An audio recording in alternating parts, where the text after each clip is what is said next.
It's been a while since I did an unboxing, so let's do one. Alright. And it's always difficult to do this with one hand, but let's manage.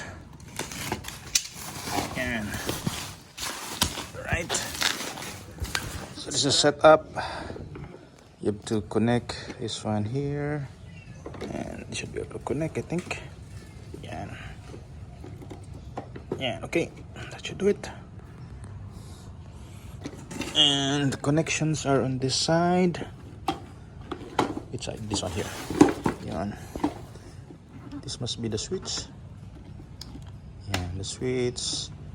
This is the outlet, the pressure side, and this must be the inlet side.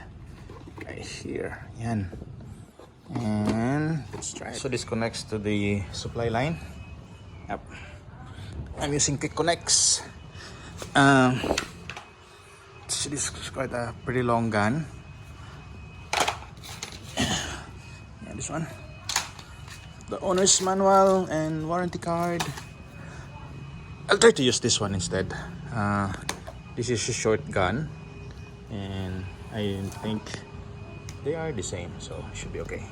First thing to do is turn that on. Just place water here, and then release some water, and then turn it on.